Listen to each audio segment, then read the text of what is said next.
Welcome to a lesson on using SOAPStone for evaluating a speech. The goal of SOAPStone is to show us the organizational structure of a speech, so it highlights the excellent composition, and a SOAPStone can be used for other things than just spoken. You can see it in written composition and drawn composition also. So what is a SOAPStone? Well, it's an acronym, and it breaks things down to help you create a graphic organizer to organize a speech thoughts. S is speaker, O is occasion, A, audience, P, purpose, S, again, subject, and the end there is tone, because tone stands for itself. So let's break each of these elements down. A speaker is the voice that tells the story. So literally in this case, it is the speaker of the speech. So as you're looking for elements within a speech to complete this part of your SOAPStone, you're going to look for that ethos part. Remember that includes credibility. So look for their trustworthiness, the reliability of their facts.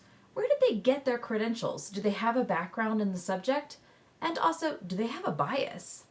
So as you're looking for those things, ask yourself, does this person know this topic?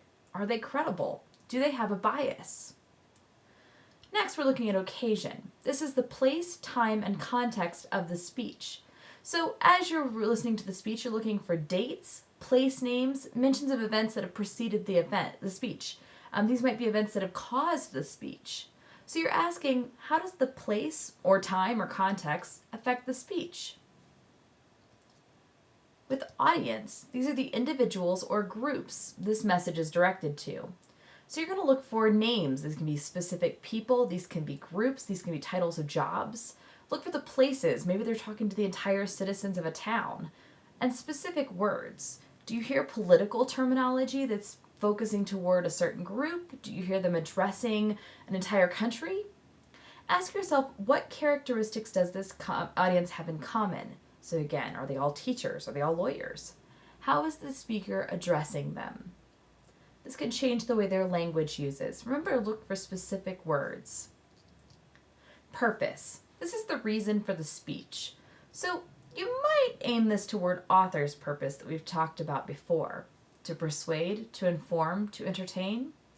So look for the speaker's goal of the audience. What kind of action or belief do they want the audience to take away from the speech? Therefore, ask yourself, what does the speaker want me, as a member of the audience, to do, think, or believe?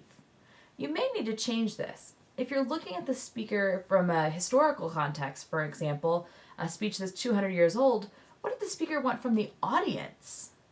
It may change the purpose. Subject. This is the idea, content, and message the speaker is presenting. So look for the speaker's thesis or main idea, and then ask, what is the speaker talking about? Tone.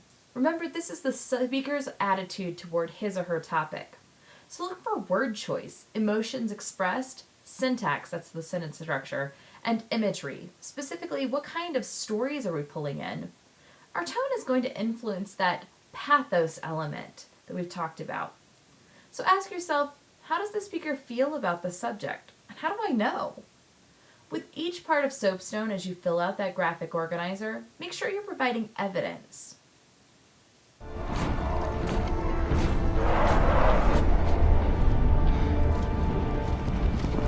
Hold your ground!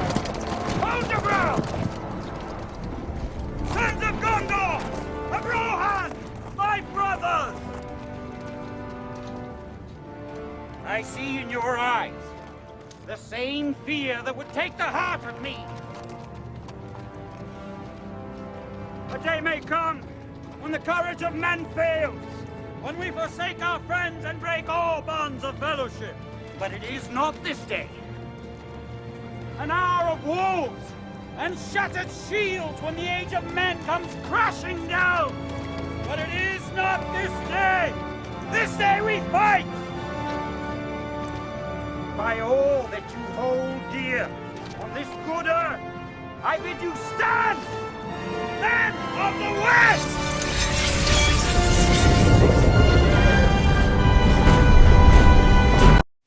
So we've looked at a famous speech here from a movie.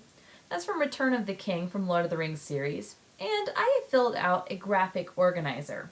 Now, if I were to turn this soapstone into my teacher, it'd be a little sad. I mean, there's no complete sentences, there's not a lot of explanation, and there certainly aren't a lot of detailed examples.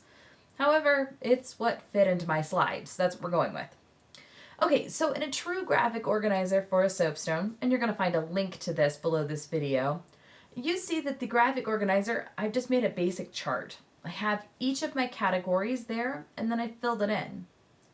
So we've watched this clip, so let's break it down. Our speaker is Aragorn, who is the king of Gondor. He's also acting as a soldier and leading his army into battle. Now, if you've read the books or seen the films, you know there's a lot more to the credentials behind Aragorn. But if you were in the audience, that would be all you knew about him.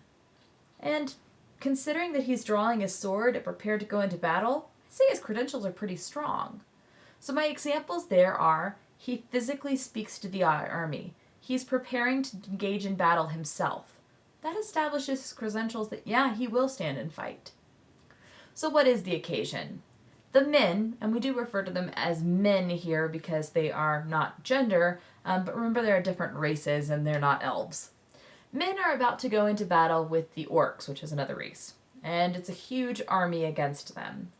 So we can get more specific. This is in Middle-earth. This is way before the time of any written history. It's a fiction novel, of course, but we can get really specific with that occasion.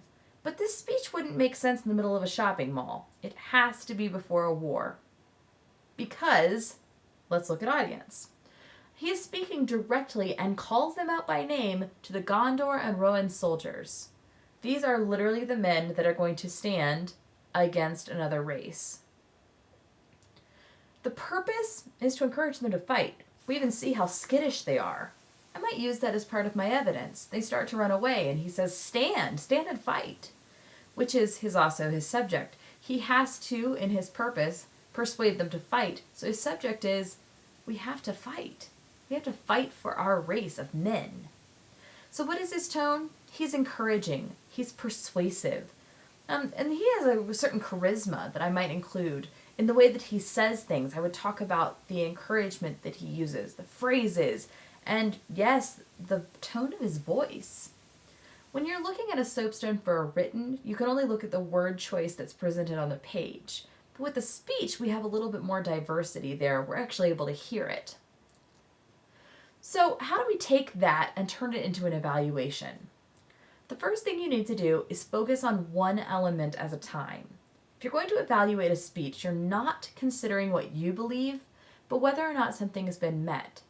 So if you focused on, say, the speaker element out of your graphic organizer, we need to ask, did the speaker establish ethos? Whether or not you liked the person does not come in as a factor. You need to look and see if that speaker established credibility, reliability, and if they presented their credentials. Or you can ask, did the speaker support the subject? Again, did you agree with the subject's not the question. You're evaluating the speech for whether or not the subject was supported with evidence. Finally, you could also look at, and you could look at any of these, did the speaker fulfill her purpose? You could look back at the purpose. So the example we just saw, did the king convince the people to fight? Yes. They're running into battle at the end of the clip. So my evaluation comes off of the answer to that question alone, which is why we only focus on one element at a time. In review, a soapstone is an acronym that shows us the organizational structure and highlights the excellent composition within a speech. It allows us to break down speaker, occasion, audience, purpose, subject, and the tone of a speech to help us evaluate. And through that, we're able to focus on one element of each part of the speech to do our evaluation on. And we're asking the questions, did that element meet the goal?